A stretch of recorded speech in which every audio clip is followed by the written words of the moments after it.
On va pouvoir enchaîner par la suite du webinaire. Je transmets la main à Xavier. Xavier, oui, c'est bon, tu es là. Je te laisse la main. Bonjour à tous. Juste une phase de présentation du prochain intervenant. Dans cette période de réouverture et face aux nouveaux décrets qui sont parus dernièrement, de nouvelles contraintes sont apparues. Donc, du coup, on va demander à Madame Bignonneau de pouvoir nous parler un petit peu traitement d'eau, traitement d'air, traitement de surface. Comment faire pour remettre en route nos établissements et quel sera l'impact des nouvelles directives à l'horizon 2022. Merci Monique, à toi. Ah bah super, oui. Donc, bonjour à tout le monde. Réouverture des piscines. Donc, vous m'avez demandé de faire un mini bilan sur la réouverture des piscines. Je pense que je n'ai pas entendu ce qui s'est dit avant, mais je pense que là-dessus, vous êtes tous bien affûtés. Et puis, parler à nouveau hygiène de l'eau, de l'air, des surfaces, en pensant aux enseignements que nous a apporté la crise. Et puis, quelles perspectives, y compris avec les nouveaux textes qui sont apparus il y a 10 jours maintenant. Le premier constat à faire, c'est qu'on est tous devenus beaucoup plus savants. C'est-à-dire que globalement, toutes les équipes ont appris à gérer une crise sanitaire, et automatiquement, l'hygiène a fait un grand bond en avant globalement dans les prestations. Tous, on a modifié nos comportements individuels et aussi nos comportements collectifs. On a tous pris en compte le fait que non pas l'autre, c'était l'ennemi, mais que l'autre avait une interaction directe sur ma santé et que ma santé pouvait avoir une interaction directe sur les autres. Et on a aussi pris conscience de l'importance de l'hygiène du milieu et du respect des attentes qui sont maintenant réglementaires, mais qui sont devenues réglementaires au fur et à mesure que les problèmes se posaient. Puisque, bien entendu, une réglementation, c'est jamais quelque chose de posé a priori, mais c'est toujours la réponse à un problème qui se pose. Et ça va être important aussi dans la perspective 2022 avec les nouveaux textes. Bon, donc, pour continuer, l'accueil, donc on s'est aussi rendu compte qu'accueillir à la piscine et respecter les conditions d'hygiène à la piscine, c'était un vrai travail d'équipe. Et s'il y a une chose qu'il faut tirer aussi de ces enseignements-là, c'est l'importance qui jusqu'alors ne leur était pas vraiment accordée à toutes les équipes chargées de l'accueil, de l'hygiène et de l'entretien. C'est eux qui ont fait le plus gros du boulot. Et là, eux-mêmes se sont rendus compte qu'ils étaient en première ligne, comme on a si bien dit, et pas forcément les maîtres nageurs. Ça, c'était quelque chose d'important. Donc, voilà. Ça, c'était donc pour nos organisations à nous. Les clients ont donc compris la nécessité de réserver des créneaux ou pas. Pas trop vite, l'importance de réserver des créneaux, c'est-à-dire qu'ils ont compris que la piscine, c'était peut-être plus un endroit où on allait, comme on va au centre commercial, passer du temps plus ou moins indéterminé, mais qu'on y va pour pratiquer une activité aquatique. Ça aussi, ça va avoir changé les choses. C'est-à-dire que même si, à partir de cet été, vous avez décidé dans vos structures de ne plus faire de réservation de créneaux, comme ça c'est fait beaucoup, puisque je pense qu'on vous a bien dit que même le respect des jauges et tout, les créneaux, c'était peut-être pas forcément toujours le bon plan. En tout cas, les clients, eux, ils vont acquérir une certaine discipline sur ça, c'est un plus aussi pour les équipements et qui va simplifier aussi l'accueil à la piscine. Ensuite, ils ont surtout compris l'importance du circuit du baigneur. Importance du circuit du baigneur qui est répété donc dans les nouveaux textes, en particulier le respect des zones pieds nus, pieds chaussés, et l'obligation de la douche savonnée. Vous avez tous noté que dans l'article 8 du décret du 26 mai, on a ce mot, les baigneurs doivent se savonner en entrant, et qu'il est possible, puisqu'on ne peut pas vous obliger à 100%, mais il y a bien marqué que les responsables d'installation peuvent fournir du savon aux baigneurs. Donc, ça, c'est quelque chose d'extrêmement important. Dans le cadre de ce circuit aux baigneurs, il y a toute la façon aussi d'organiser le nettoyage, et ça va impacter aussi sur l'organisation du nettoyage et la qualité des surfaces où les clients sont pieds nus, c'est-à-dire globalement les vestiaires, les sanitaires et les plages du bassin. Prochaine diapo. Les équipes en piscine, qu'est-ce qu'elles ont compris? Ben, elles ont compris qu'il fallait modifier les conditions d'accueil du public, ce qui a été, hein, j'ai bien vu passer toutes les remarques et toutes les appréciations sur les différents forums professionnels ou sur Facebook. Ah bah oui, j'en suis à mon 7e, à mon 10e, à mon 14e protocole. À chaque fois, ça a changé. Et puis, bah, globalement, ce qui est remarquable, c'est que vos équipes ont suivi. C'est-à-dire que vous avez tous su manager de façon suffisamment fine pour que tout le monde comprenne l'intérêt de tout ça. Et ça, c'est aussi un plus. Maîtrise des fréquentations, oui, là on peut aller un peu plus rapidement. Voilà, les cheminements et les balisages que vous allez pouvoir conserver cet été. Hein, donc le travail que vous avez fait l'année dernière, c'est bien, ça continue. Et puis, ce qui est aussi notable dans ces réouvertures de piscines, c'est tous les moyens de communication qui ont été exploités, qui n'étaient pas forcément avant. Évidemment, les pages Facebook, les envois personnalisés de SMS, de mails, et puis bien sûr tous les affichages qui étaient plus traditionnels. Mais il y a eu un recours massif à l'Internet et à toute la communication personnalisée. Et ça, c'est aussi quelque chose qu'il va falloir conserver. Enfin, et c'est le plus gros des changements, en plus de la douche savonnée à l'entrée des piscines, c'est l'adaptation ou, enfin, quand ça n'était pas encore fait, la rédaction des plans d'hygiène. Plans d'hygiène qui vont devenir obligatoires dans l'article 9 du nouveau texte. Donc, je l'ai sous les yeux pour vous le relire. La personne responsable de la piscine, donc même si on délègue un référent hygiène ou un référent sécurité, ça sera toujours signé et sous la responsabilité de la direction, une procédure interne de nettoyage des surfaces à disposition de l'ARS. Cette procédure précise les zones de nettoyage, les fréquences, la nature des produits, leur mode d'emploi et leurs fiches de données de sécurité. Petit rappel, ça c'était déjà obligatoire dans le Code du travail. Le matériel utilisé et les modalités de stockage et leur compatibilité avec l'usage en piscine. Ces modalités de stockage, pour l'instant, on avait uniquement la ligne qui a été reprise dans les nouveaux textes qui disait tous les stockages et la manipulation doivent être effectués avec le maximum de sécurité. Il n'y avait rien d'autre d'expliqué, si ce n'est ensuite les spécificités du code de la construction et de l'habitation, c'est-à-dire de la réglementation ERP. Là, maintenant, vous avez tous l'obligation d'avoir un plan d'hygiène mis à disposition du directeur de l'ARS, ce qui va aussi dans le sens des préconisations de l'ANSES, qui existaient déjà depuis 2012. Les ARS individuellement, vous avez déjà contacté et réclamé des choses. Là, maintenant, il va falloir avoir un joli tableau Excel avec des belles colonnes et tout ça parfaitement renseigné.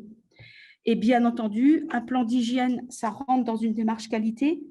Ça veut dire que ça doit noter tout ce qui est fait, mais ça doit aussi correspondre à ce qui est fait réellement. C'est-à-dire que on doit écrire, comme c'est ce qu'on dit toujours en système qualité, on doit écrire ce que l'on fait et faire exactement ce qui est écrit. À partir du moment où on rédige un plan d'hygiène, on doit aussi rédiger des fiches de suivi de tâches. Et là, en termes de management, ça peut être un peu plus compliqué, puisque fiche de suivi de tâches, ça veut dire que vos agents devront bien reporter au fur et à mesure de la journée et des tâches effectuées, l'heure et signer le vestiaire numéro 4 a été nettoyé entre telle classe et telle classe, je fais un gris-gris à ce moment-là. Et ce n'est pas la fin de la journée, j'attends et je fais tous les gris-gris de la journée, ou pire, de la semaine. Ou pire, du pire, ce que j'ai vu dans un centre aquatique, j'avais fait une formation il y a une dizaine d'années en mettant en place tous les plans d'hygiène et les fiches de suivi. 10 ans plus tard, l'équipe avait été modifiée considérablement et il restait quasiment plus personne. Et quand je suis arrivée avec le joli classeur des fiches de suivi de tâches, elles étaient toutes signées un mois à l'avance. Donc tout ça, ce sont des dérives qui ne vont plus être acceptables. Cette rédaction des plans d'hygiène, c'est ce qui va vous demander, si vous ne l'avez pas encore fait, une adaptation et un gros travail, puisque ça ne peut pas s'improviser. C'est obligatoirement un travail d'équipe. Ça doit prendre en compte donc, tout le matériel présent, la façon de faire, et bien entendu, ça a une répercussion sur le planning des agents d'entretien. On passe à l'autre.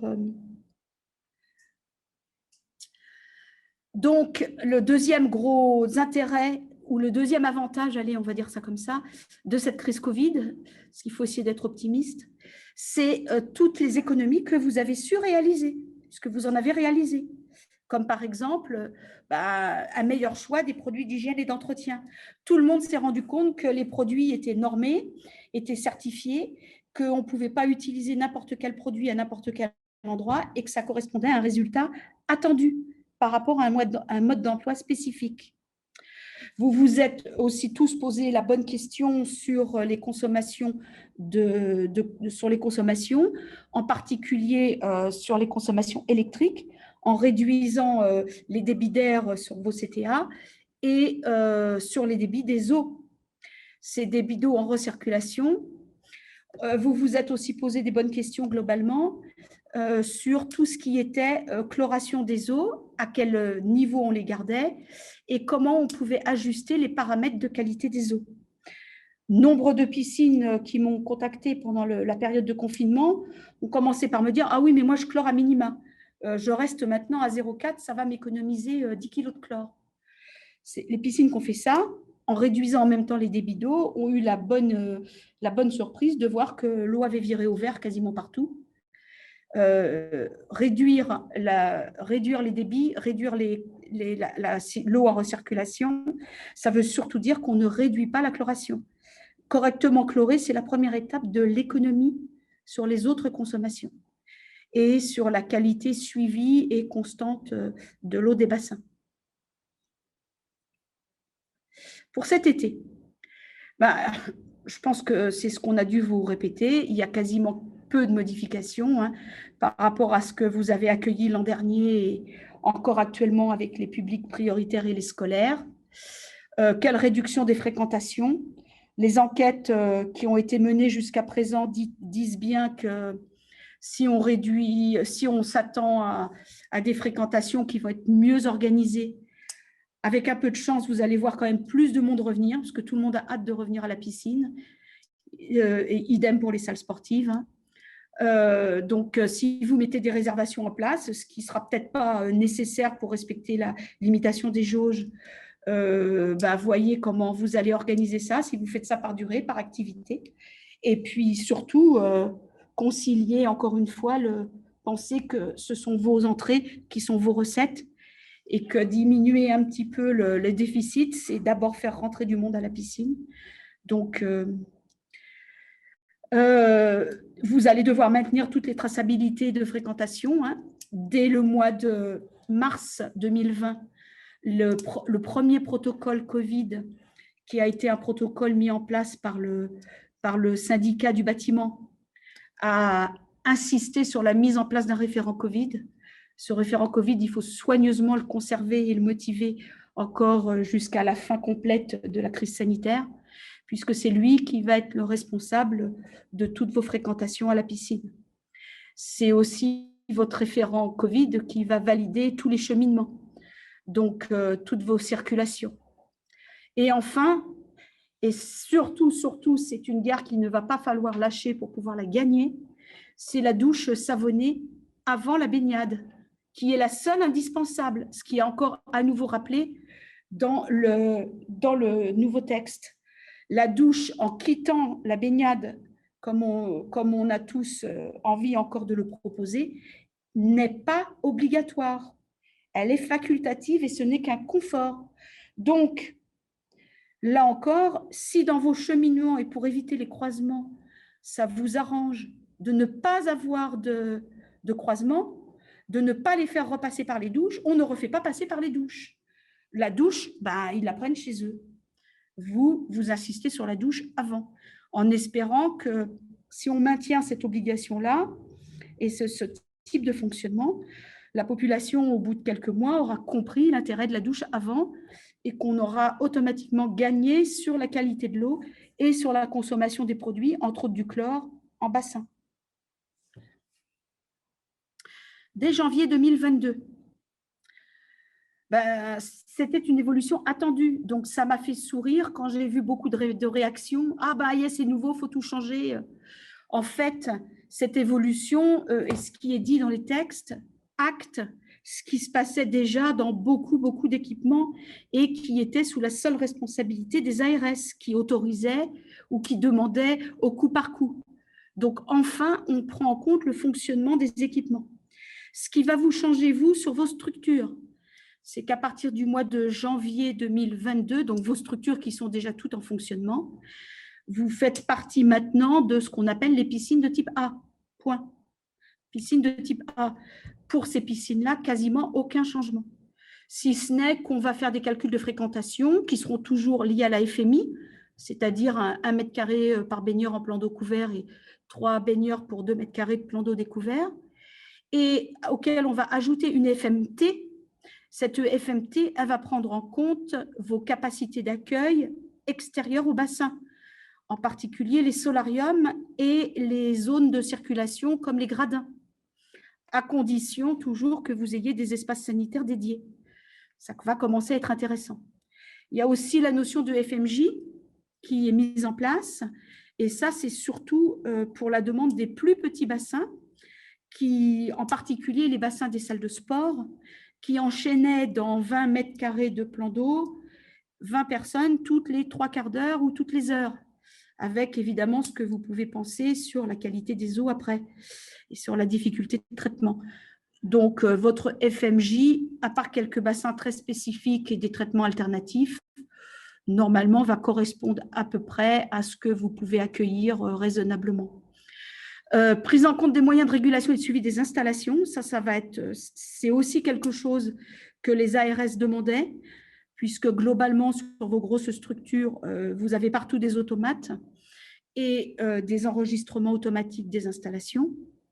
Par contre, le carnet sanitaire, pour l'instant, est toujours un document papier, paginé à l'avance, qui n'est plus forcément visé par l'ARS au départ, hein, mais enfin, dans la pratique, peu de collectivités et peu de directeurs de piscine allaient voir l'ARS à chaque nouveau carnet sanitaire. Ce qui va aussi être nouveau, c'est que le carnet sanitaire n'a plus forcément la durée de vie de la piscine, ce qui était le cas avant, mais que le carnet sanitaire doit avoir au moins 2 ans. Donc, si vous changez de carnet sanitaire tous les ans, il faut garder systématiquement les 2 précédents et vous pouvez faire de la place dans vos systèmes d'archivage. Ensuite, possibilité de fonctionnement, si vous êtes en hydraulicité inversée totale, de vos débits d'eau, ce qui était déjà le cas par dérogation dans certaines piscines. Hein, vous avez tous lu que la nuit, en fonctionnement en absence de public, sous réserve que l'eau ait toujours la même qualité, vous pouviez faire une économie d'électricité sur les pompes. Donc, ou parce que vous avez des pompes à débit variable, ou parce que vous avez plusieurs pompes sur une même circulation, que vous pourrez à ce moment-là réduire. Bon, ça, à l'année, je ne suis pas sûre que ça fasse des économies aussi importantes que ça, mais enfin, ça rentre dans un plan global de maîtrise de l'énergie. Vous avez aussi le droit de réduire vos eaux, de réutiliser vos eaux de lavage de filtre, ce qui était déjà le cas en fait en ultrafiltration sur beaucoup de piscines qui s'étaient équipées, mais qui n'étaient pas actées dans les textes. Ce qui va vous changer par contre complètement, c'est la réduction des contrôles internes et externes. J'aurais dû mettre ça en tout dernier et pas en premier, mais bon. C'est là où tout de suite, a priori, vous allez faire le plus d'économies.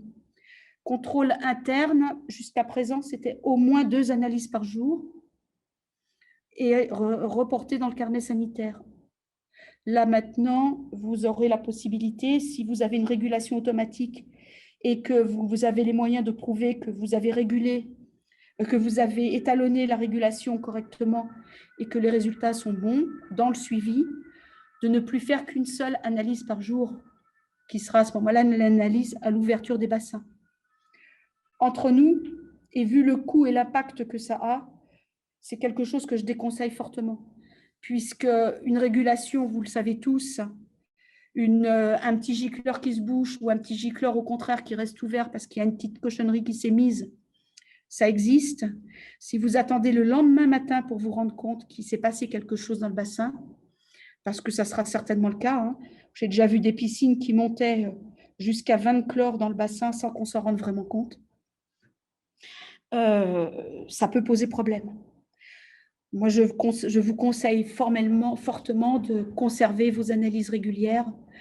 Vous êtes organisé pour ça. Je sais que des fois, quand on a plusieurs équipes, c'est toujours compliqué de refaire faire une analyse complémentaire. Essayez à tout prix de garder vos 3 analyses sur des grosses structures. Vous accueillez beaucoup de publics et des publics diversifiés. Une analyse avant ouverture, une analyse en mi-journée, une analyse en fin de journée. Ça permet quand même de s'assurer que tout fonctionne bien, de façon régulière. Je vois qu'Alain sourit, parce que c'est une des premières questions qu'il m'a posées via son technicien préféré. L'après-midi même de publication des textes, j'avais un coup de fil de Dole où il me disait bon, à partir du 1er janvier, on ne met plus qu'une analyse en place, ça va simplifier le travail des équipes. Bon, moi, je pense qu'il est surtout urgent de ne pas changer les bonnes habitudes que vous avez prises avant. Par contre, les analyses externes, qui, elles, ne vont avoir lieu que toutes les 6 semaines, si j'ai bien compris les textes, voire peut-être moins si tout se passe bien, il n'y a pas de raison. Là, effectivement, ça va vous faire une différence de coût, puisque vous n'allez plus avoir le laboratoire qui va venir aussi tous les mois comme convenu, comme habituel, pardon. Donc ça va vous faire une énorme économie à l'année, puisque vous divisez quasiment par 2, voire par 3, vos coûts d'analyse extérieure du laboratoire.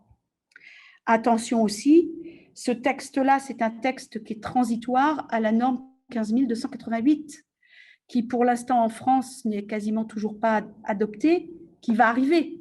On le sait, la moitié du parc des piscines en Allemagne, en Autriche, en Scandinavie fonctionne déjà avec cette norme-là.